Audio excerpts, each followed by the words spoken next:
Hi, this is Janvi and I'm at Purple Valley in Goa, and today I'm in conversation with Kia and we're sitting by the pool, so if you hear some splashes then you know what that is. And thank you, Kia, for taking the time out to speak to me today. Pleasure.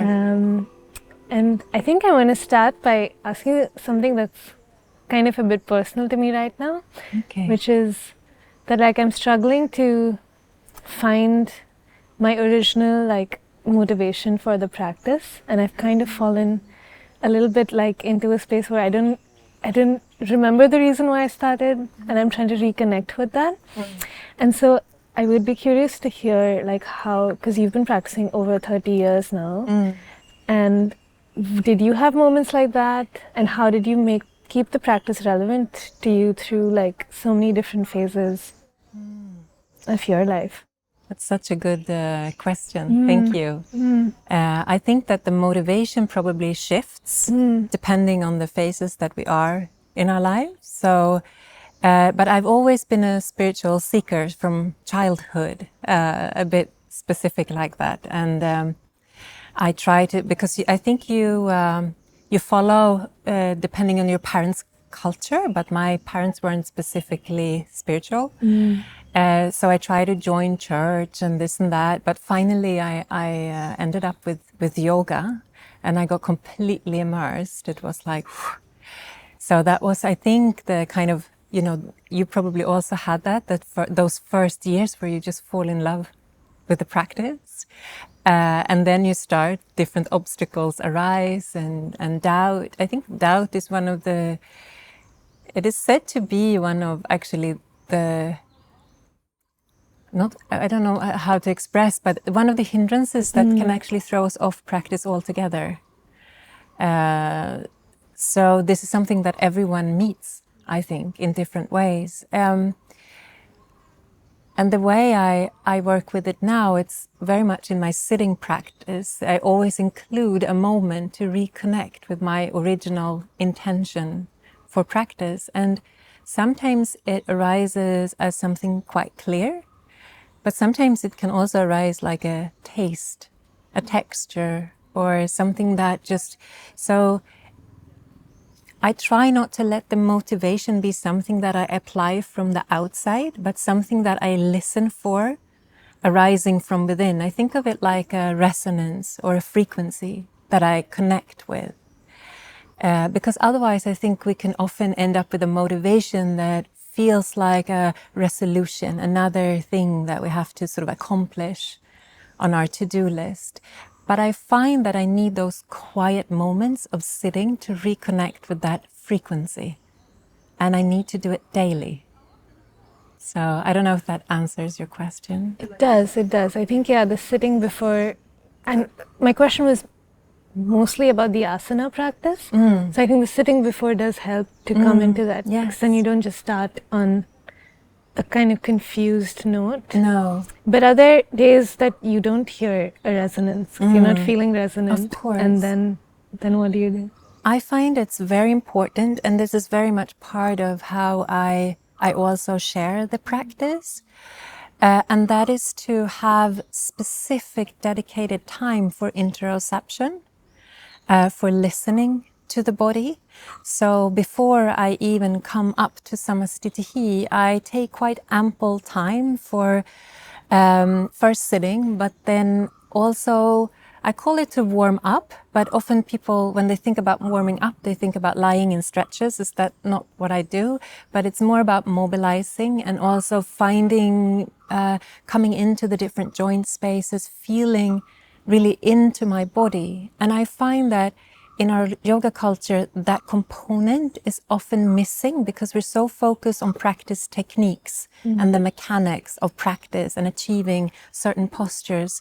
And I find it so important to have those moments before where it's not decided, where there is no final posture to achieve at all.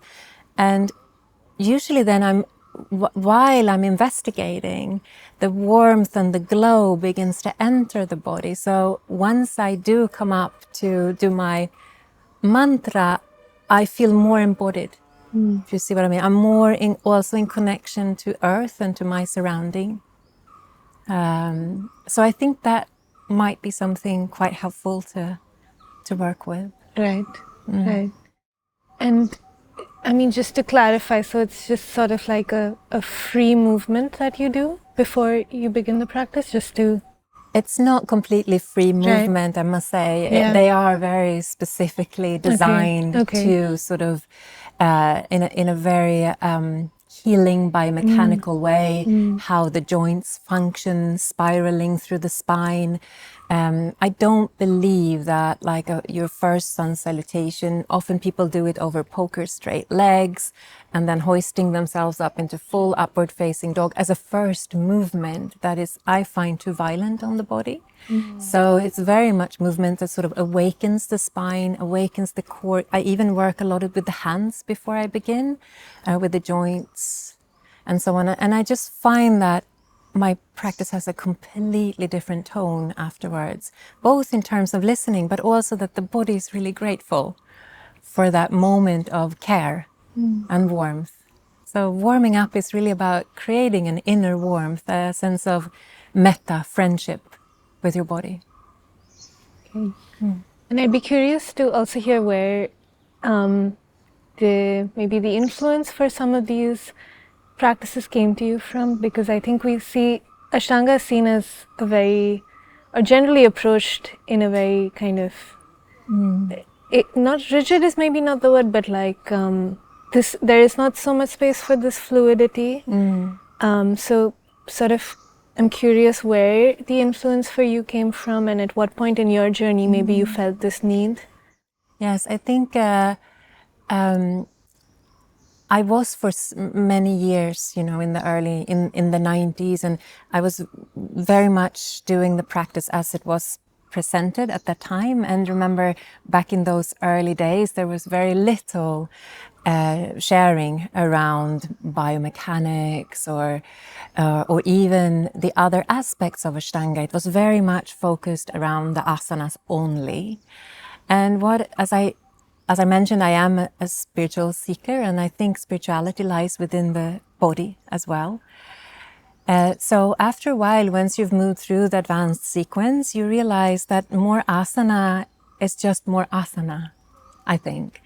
And it was around that time that I also met my pranayama teacher, and I began a deep investigation into my energetic body. And that, I think, really opened up a deeper understanding for what alignment actually is, that it's not an external aesthetic perfection, but it's really about creating space for the breath and coming into relationship with gravity and with space and a sense of spaciousness within the body. And that triggered sort of an inquiry process. So my practice is very much an inquiry. And I like to draw in from what I understand from my pranayama practice, from Buddhist philosophy, my understanding of anatomy, and so on and so forth. Right. So I want to go into this statement you made, and I've heard it before, and it always intrigues me, which is that for you found, through pranayama, you found alignment in asana, which was about making room for the breath. And yeah, I'm curious how that plays out in an actual asana practice, and maybe how can I understand the statement better? There are a few different definitions that I could think of. And oftentimes I feel alignment is a very charged word. Because again, we often have that kind of perfectionist idea when I say that word, alignment. But first of all, it is an attitude. So, for example, you will notice that if your posture is sort of slumped down, if you have fatigue in your body, that sets up a field for your practice of distractibility, a little bit of heaviness, laziness maybe. But on the other end of the spectrum, where I often find my Ashtanga yoga practitioners, is the over-ambitious posture, where you are sort of almost like pushing yourself away from the ground.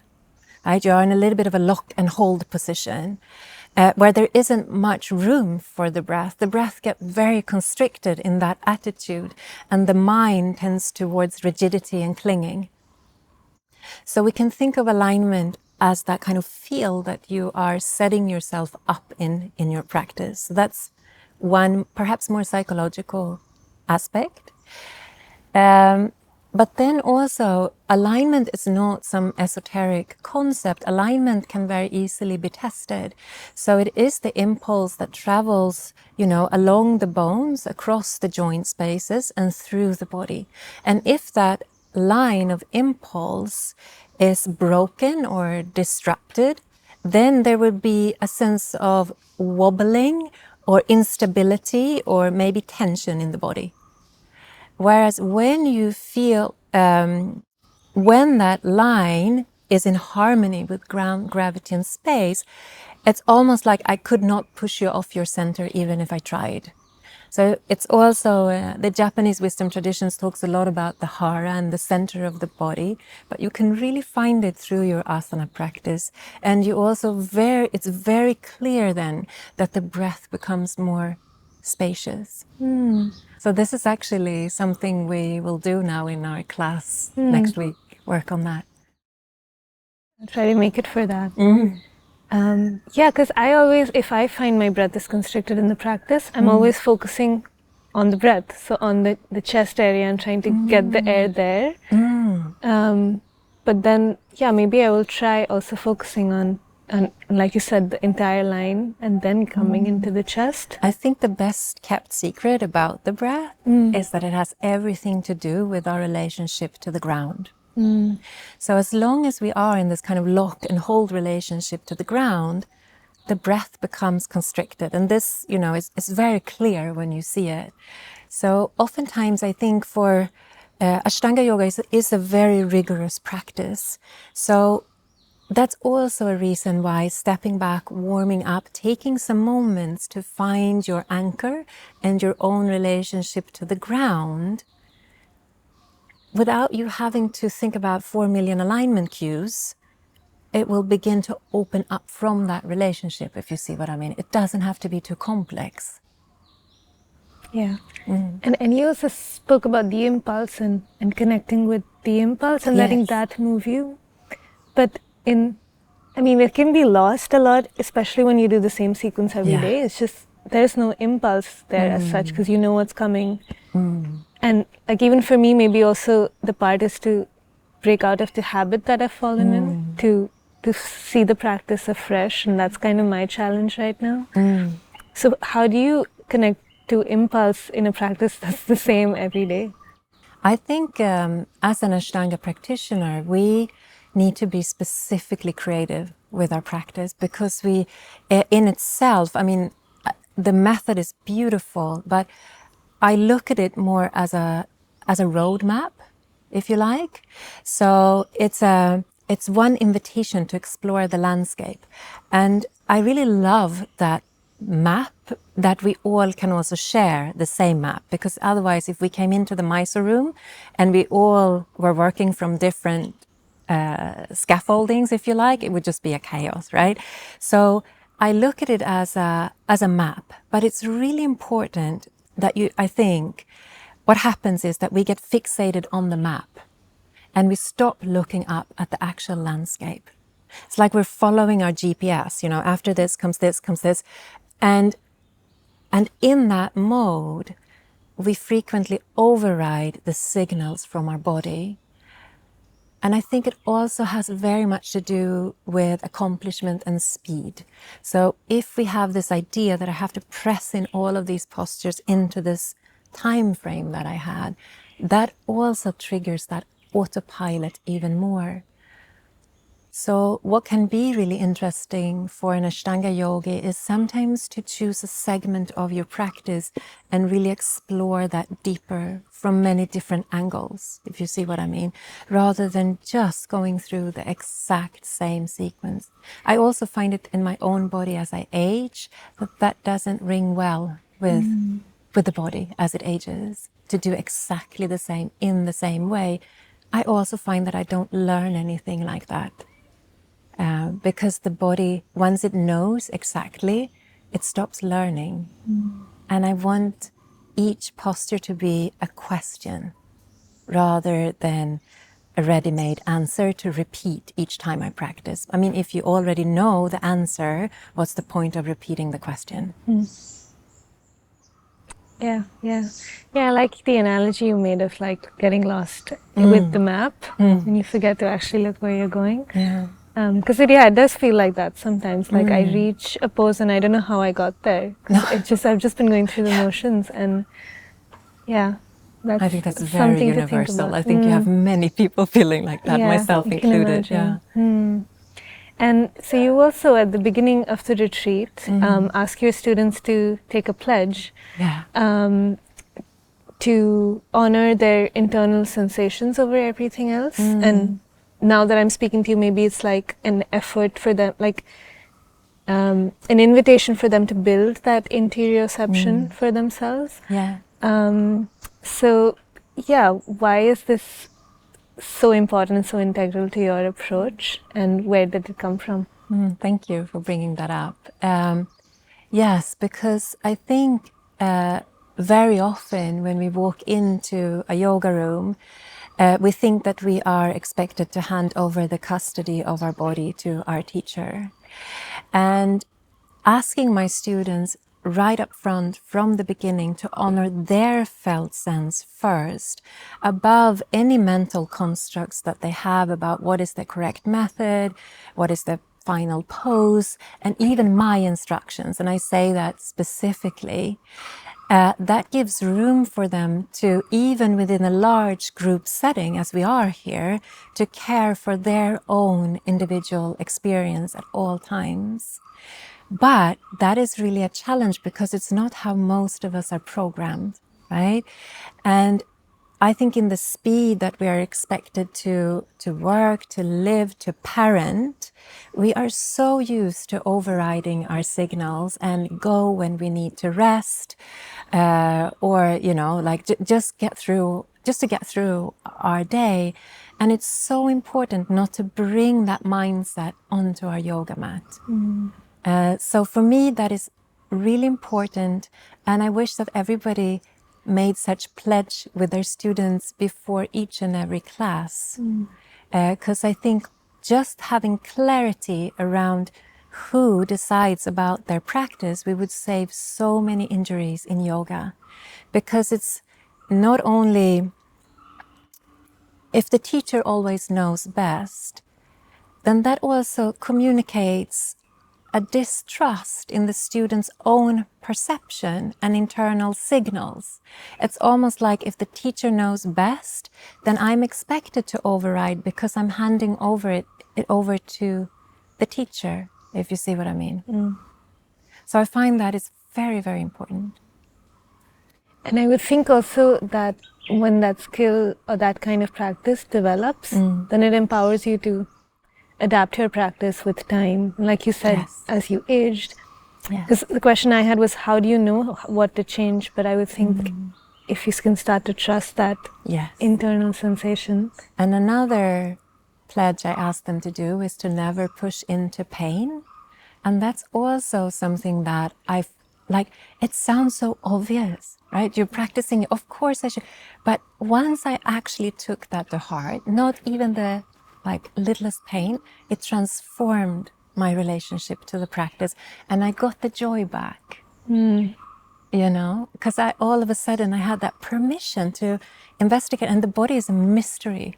It's a curiosity to take part in once you begin to listen. But trying to fix or solidify something that is inherently transient and impermanent, our body, our breath, our mind, all its conditions and relationships, is always going to create more suffering.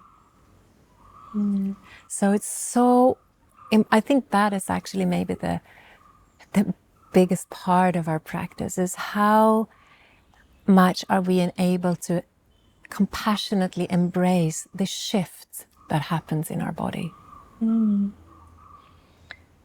But how would you then respond to this idea that, at least when I first started an asana practice, it was very present for me that the pain, like there's wisdom in becoming comfortable with the pain, and that's where you will find some answers. And then and obviously it's evolved for me from that, but that was something that I was introduced to early on, which was like, yeah, the pain is just a mental, you know, projection. That's such So a how would good you thing, respond to? Because for me, it's somewhere in the middle, maybe, of these two ideas. But like, yeah, what is that balance for you? So that's also a very, very good question to bring up, I think, because of course there's that if you have a tendency to run away from pain, that's not what I'm talking about at all. But I think actually if you do inquire the difference between good pain and bad pain, then bad pain can, of course, be, you know, it can come from trauma, it can cause a flinching reaction, or it can be also quite sharp. But bad pain, so to speak, can also be an accumulation of unease and discomfort. It leads us finally towards limitation and constriction because, you know, the day after I'm not really comfortable doing what I did the day before, and the day after I can do even less. So we're moving away from freedom, really. Right? Whereas like a good pain, I would more call it like a heightened sensation that moves you towards freedom. So you feel more at ease, more mobile in the body. And next day, you feel good not only when you practice, but after practice, and the days and the weeks after you practice. And I think if we really begin to train ourselves to listen, we will be able to notice that. And then, of course, many times we feel it, but we don't want to know it. So in a way, that can be running away from the pain, can be an unwillingness to see the pain and change something. Because pain is really a message from the body to try a different pathway. Don't just keep going in the same old habits. Yeah, it's very interesting. So I'm thinking that going towards the pain doesn't always mean to push through it. It can also be to embrace it and acknowledge that it's here. I'm also curious to ask you how you see yourself in this space, like when you're holding space in a retreat like this. What do you feel is your role? And this is coming from actually listening to your conversation with Carolina, that's also on our channel. And you said that you were always hesitant to call yourself a yoga teacher. And so does that have something to do with the associations that are made with that phrase, and then maybe you... Yeah, I thought, I was sharing that with the students actually. I thought it was so funny when I had to do my business visa and I got it back and I looked at it and it says expert. Wow. Or specialist. And I was thinking that, oh, I'm so not checking in here as an expert, but really someone who is growing and learning alongside with my students. And the only thing I can share is my own process and how that has grown, or where it is at the moment in relationship to these teachings and its practices. But I'm really not presenting some kind of final conclusions or eternal truths here, but probably there's a lot of room for improvement also, of course, in me as in anyone else. And all I can share with you is where I'm at this moment. So I think in the room I'm holding space for the students and hopefully awaken some of their curiosity. And I always say to them as well that the answers to any of their inquiries will not be found in my words or my ideas, but in the non-verbal response from their own embodiment and through the awakening of their inner process of inquiry. But do you ever find yourself maybe getting caught in these, the things that people might project on you as a yoga teacher? Because I think as, I don't know because I don't teach, but maybe your students will validate you very often or maybe hold you to a certain standard or like expect you to know something, and do you ever internalize that? And then how do you not get caught in that? Because I'm guessing it could feel good also to be validated. Really good thing you're bringing up there, Janvi, because I think us teachers have to be very wakeful towards those tendencies, which of course exist. And I'm actively trying to work with that in the room. So I try not to give responses that I know the students can find for themselves. So very often somebody will maybe ask me in the room, so should I inhale or should I exhale here in this back bend? And I think if you're far down on the intermediate series and you don't yet know whether you need to inhale or whether you need to exhale in a spinal extension, I think that's an inquiry that you need to find out for yourselves. It's so easy to just apply simple rules on people, and like that, you place the teacher as the expert, right? And very often, and I ask the students, so investigate that, whatever the question is. And very often when I ask again, their response is quite similar to something that I would have told them. But if I'm telling them, then again, it's that distrust in you knowing already.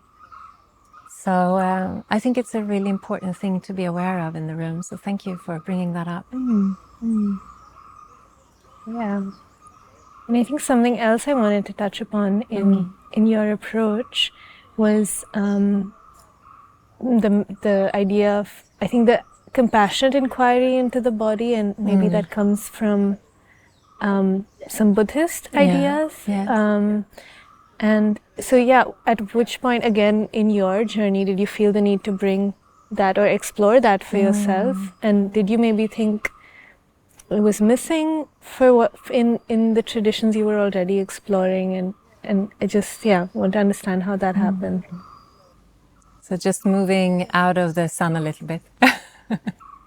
Yeah, so that is something that evolved because there are many similarities, of course, between the yogic and the Buddhist tradition.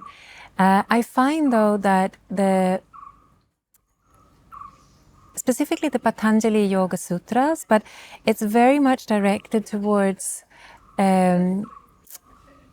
renunciates, let's say. It's a practice perhaps directed more to living in seclusion and working your practice through that way.